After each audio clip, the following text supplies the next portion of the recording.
I got divorced. In the year after the 7-year itch. At the candlelit dinner celebrating our 8th wedding anniversary, he couldn't wait and brought up divorce. I looked at his face calmly, the light was dim, his expression unclear, and I only heard him exhale as if a weight had been lifted. I spent a minute remembering the past, from our meeting to our marriage, the years that had passed, up to today. A minute was enough to make a decision.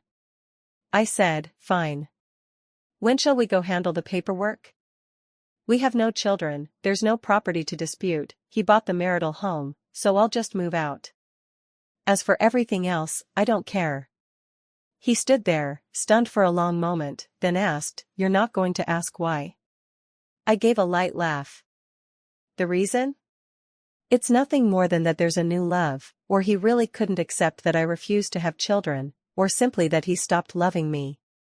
Yes. In the first year after we married, my parents-in-law pressured us to have kids at a family gathering.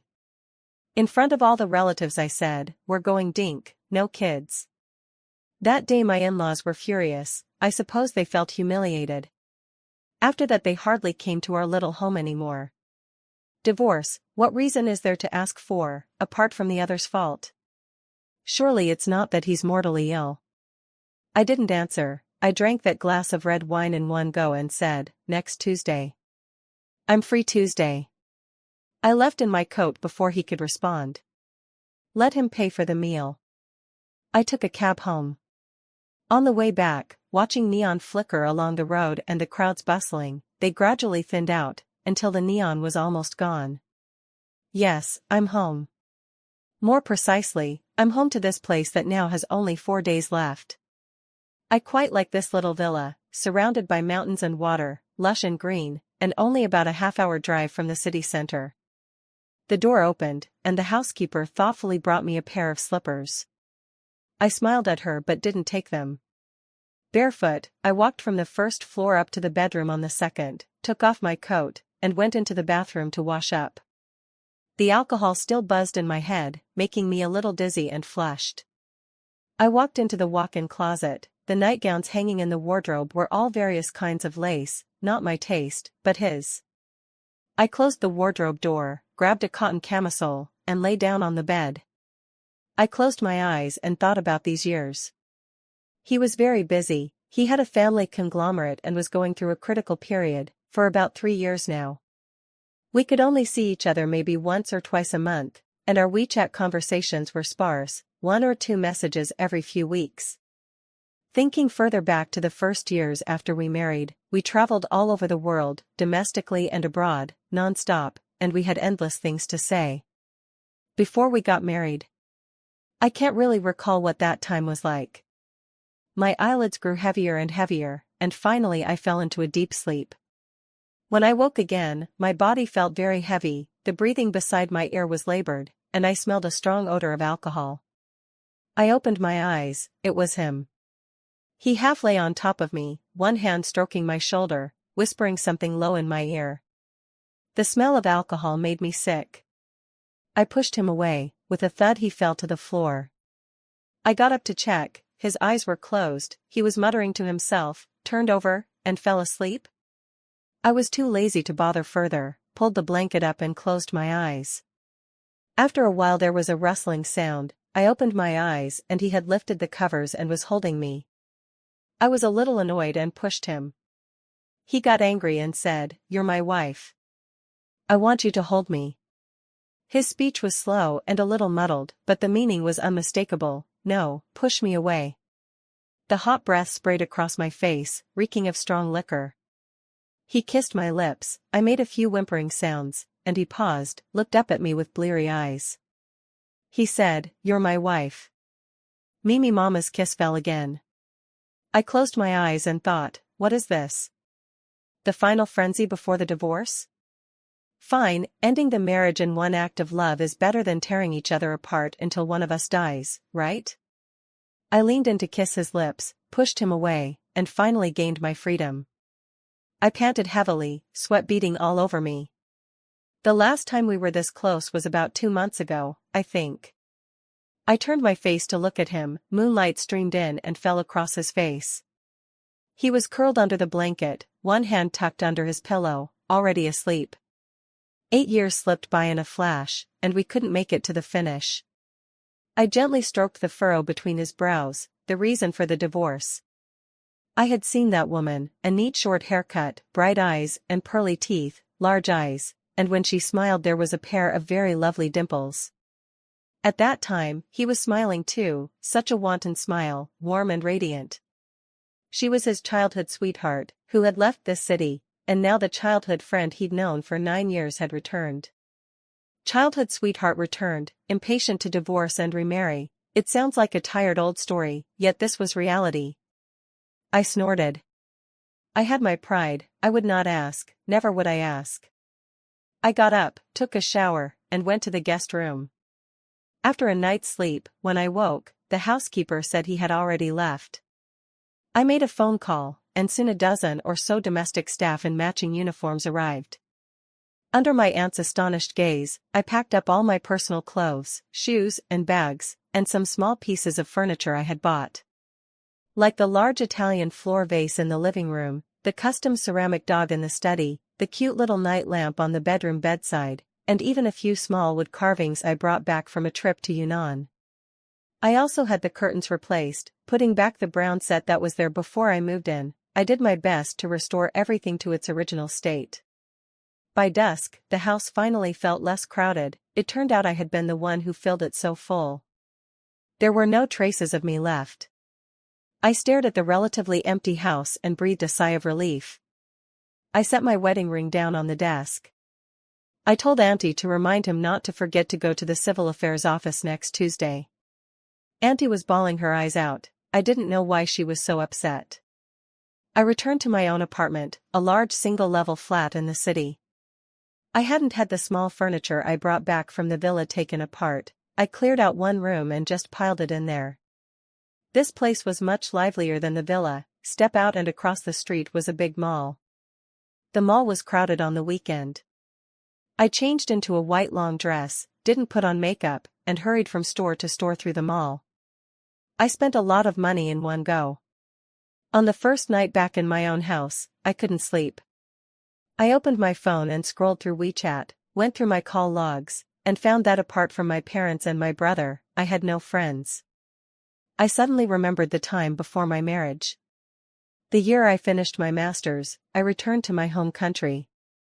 My parents, to welcome me back and celebrate, arranged a family banquet at a 5-star hotel. I went to the restroom, stepped out of the private room, and rounded a corner right into him holding a glass of red wine.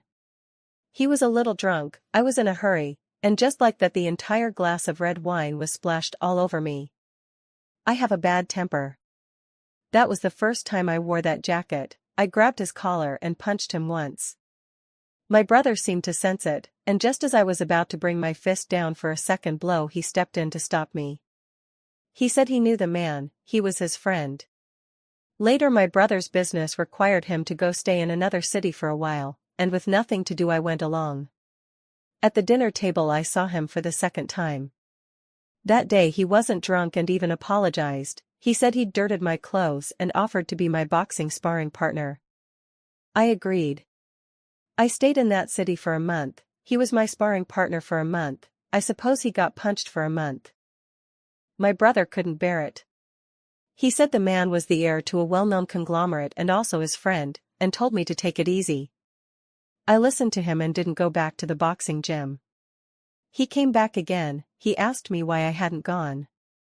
I said his status was too lofty for me to be his sparring partner, and he laughed. He said then we could try other ways, like going on dates to the mall, having meals together, traveling. Maybe the sunset that day was too beautiful, or maybe his smile looked especially handsome to me. I agreed again.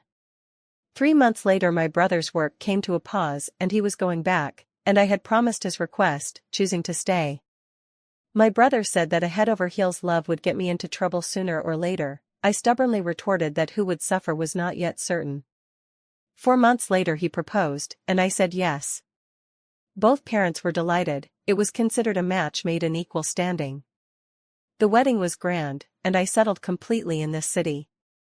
The night the wedding ended, I saw him staring at his phone. I asked what was wrong. He said a friend he'd grown up with hadn't come to the wedding, and he felt a little sad. It turned out many things had shown signs long ago, I just hadn't paid attention then. Who would feel sad at their wedding because a good friend didn't attend, and that friend was even a pretty girl? I got out of bed, unwilling to think about it any longer. It's all over, I told myself. I opened the wardrobe, cut all those lace nightgowns to pieces, and threw them into the trash. I fell asleep peacefully. Tuesday morning at 9, I had already been waiting at the Civil Affairs office for half an hour. I was a bit angry. He was the one who wanted the divorce, so why make me wait so long?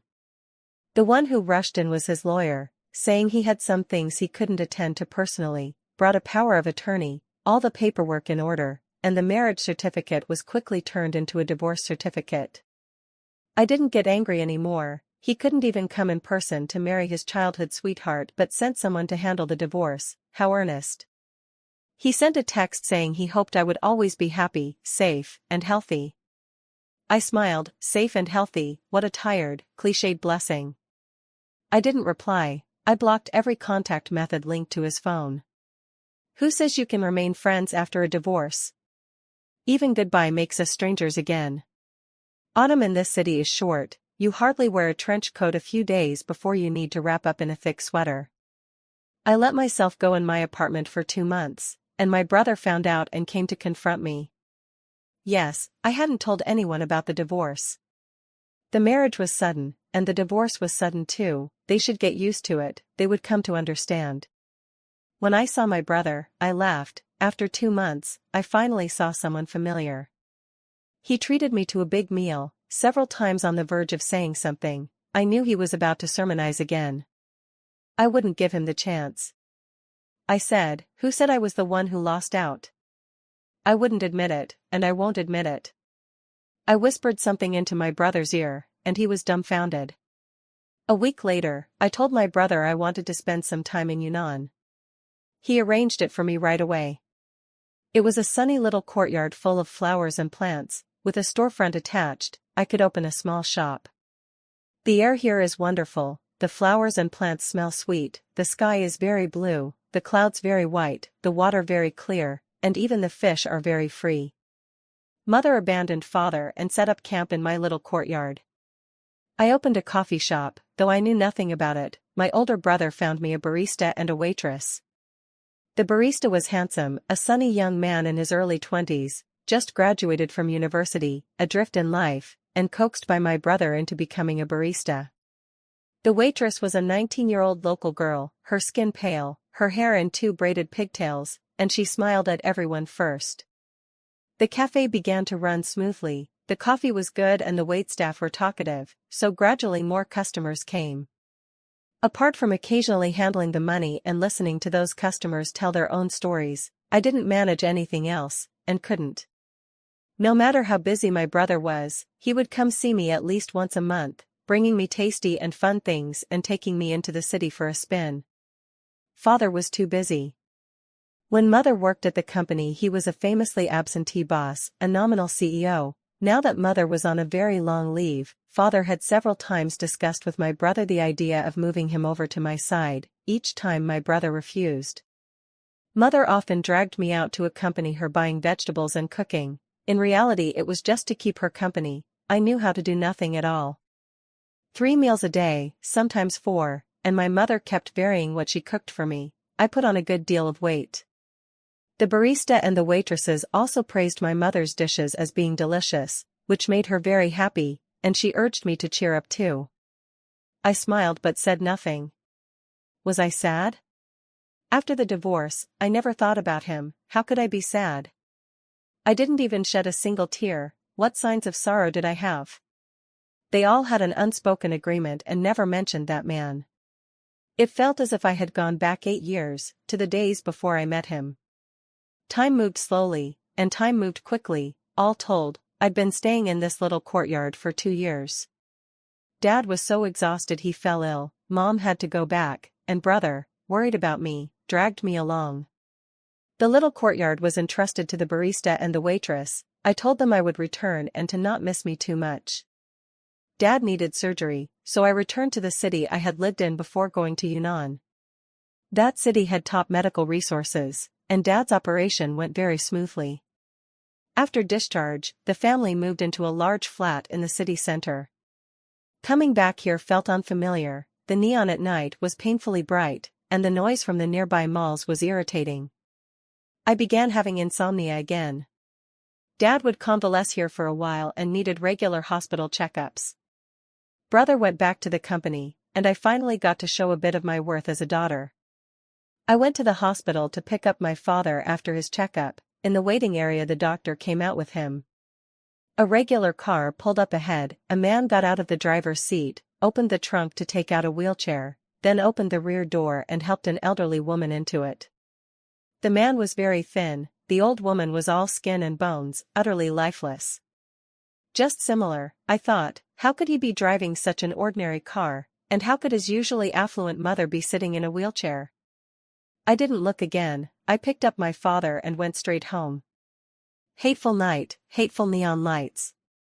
I replaced the living room curtains with heavy blackout ones, drawing them made everything feel much better. Ma, Amma, bap bap bap, a chubby little baby, propped on the edge of the sofa, took step after step toward my father. He crouched down, beaming, sat on the floor and began to play with the little baby. Yes, the baby is mine, a boy. His name is Noah. He was not easy to deliver, at my age it was high risk, and I nearly died on the operating table. There was a reason I initially said we would be dinks. Noah already recognizes people, drooling, and when he sees me he forgets about Grandpa. Mama, Mama, he calls as he scoots over. Noah is plump and smells faintly of milk. Holding him, the nights somehow seem less unbearable. I've been sleepless, lately I can't sleep at all. When my mother saw the bluish-gray circles under my eyes she helplessly told me to eat more, then try to sleep. At the dinner table, my father sighed, that old woman is done for, evil gets its due. Mom glared viciously at Dad. He immediately fell silent and began to distract the baby. For some reason, the scene I'd seen at the hospital flashed through my mind.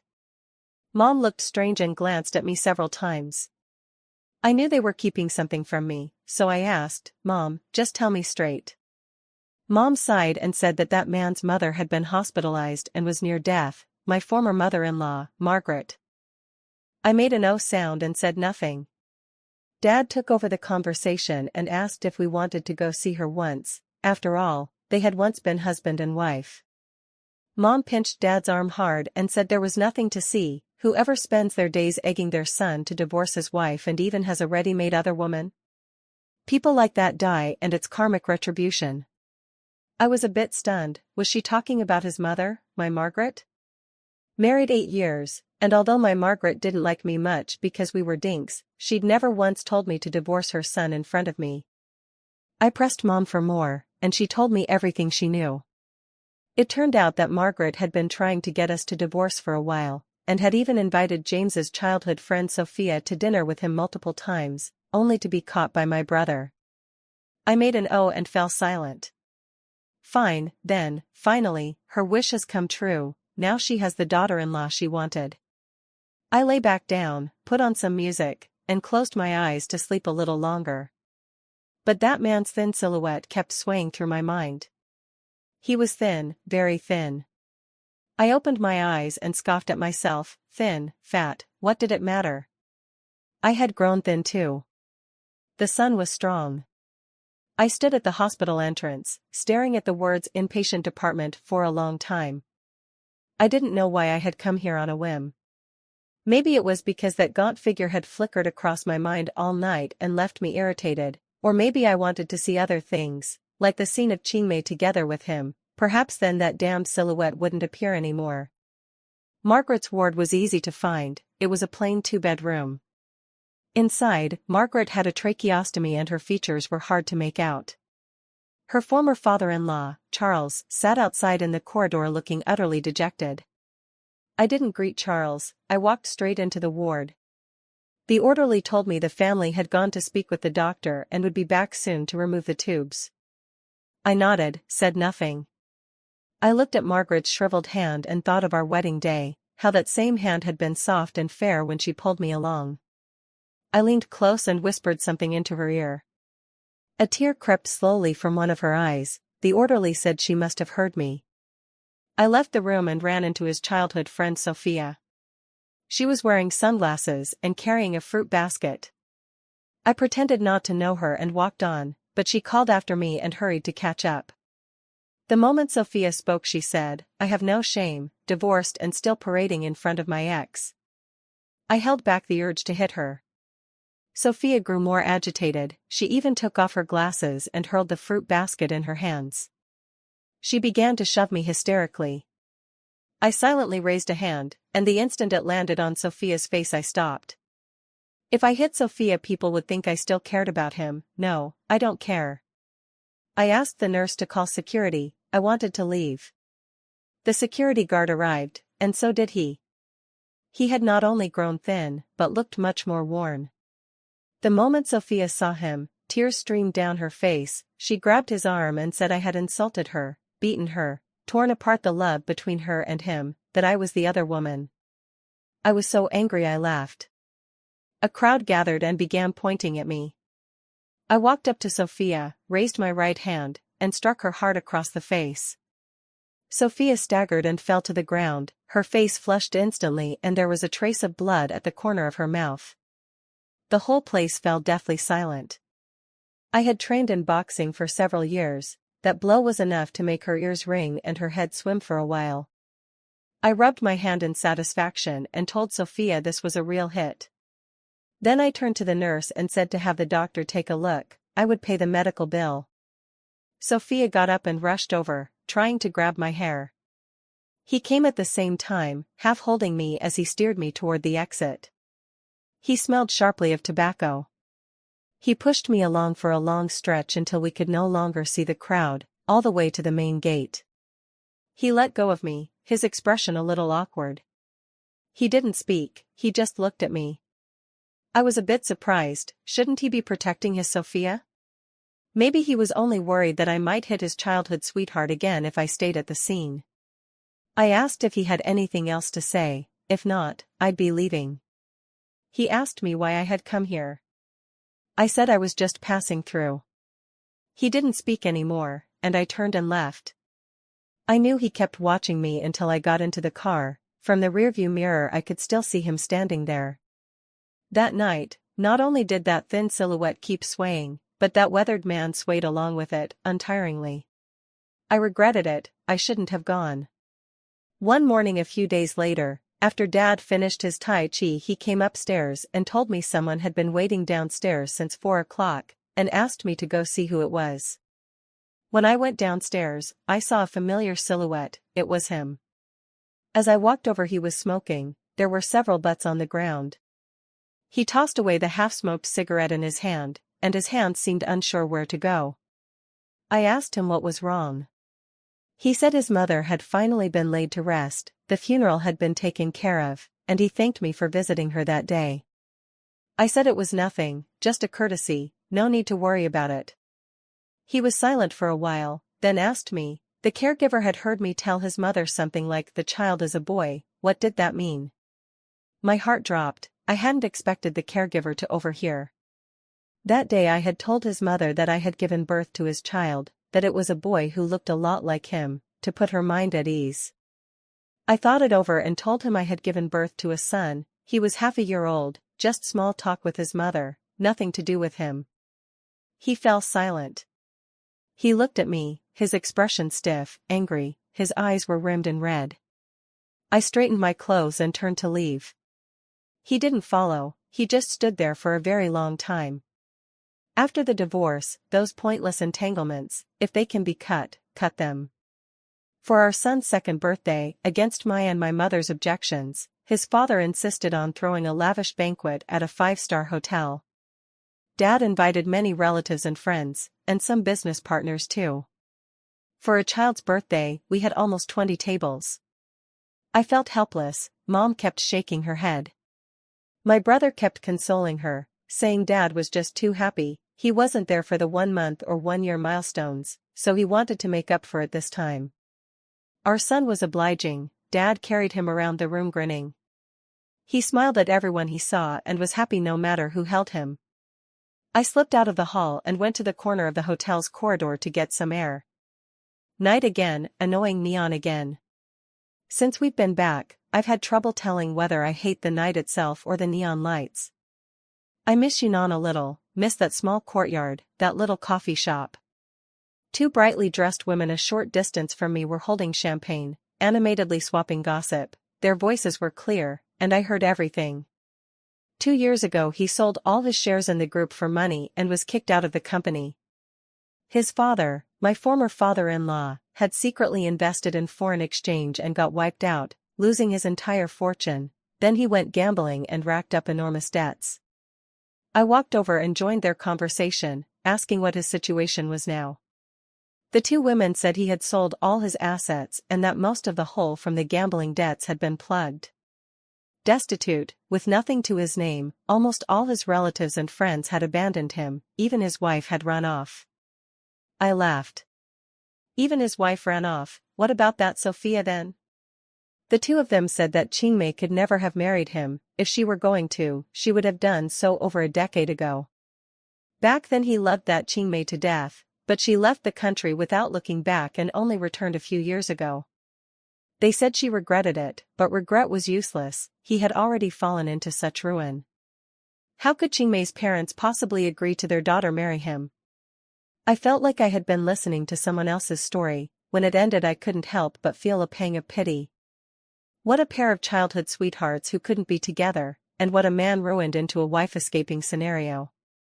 I hope his reason for wanting a divorce has nothing to do with either of those. I broke into a short run, leaving the corridor, leaving the hotel, leaving the neon behind. I ran faster and faster, breathless, suddenly not knowing where to go. I didn't know where to find him. I frantically opened my phone. The call had been deleted. I couldn't find him. My vision blurred. I touched my cheek and it was wet. Why was I crying? What right did he have to make me cry for him? I crouched on the ground. I didn't know where I was. I didn't know where he was. I wept aloud. I didn't want to cry. I didn't want to cry. I'd cried enough, so I called my brother and he came to pick me up. The car was very quiet. I asked my brother to confirm the situation. He said it was all true. He only learned that he had divorced me when he found out all his assets had been seized by the court. My brother said that although he felt sorry for him at the time, he was also somewhat relieved that he hadn't dragged me into it. I asked my brother to take me to his place. He drove me into a block of apartment buildings. The street lights were dim and the area was all construction sites. This small two-story courtyard is the place he's renting now. Dilapidated, desolate, aside from those two words, I couldn't think of any others to describe it. I told my brother to wait in the car while I walked alone toward that little courtyard. I heard a man's voice and a woman's. The man told the woman to go, to never come back, and the woman begged him not to deceive her anymore, demanding he admit he had always loved her. The man said that after that time he got drunk and was punched by a woman he came to his senses. The woman he had loved thereafter was the one who had struck him, always, never changed. The woman said she didn't believe him, she had turned back, so why wouldn't he? The man said the past is the past, there's no turning back. The woman ran out and drove away. It was Sophia. I walked over and called his name. He stopped, turned around.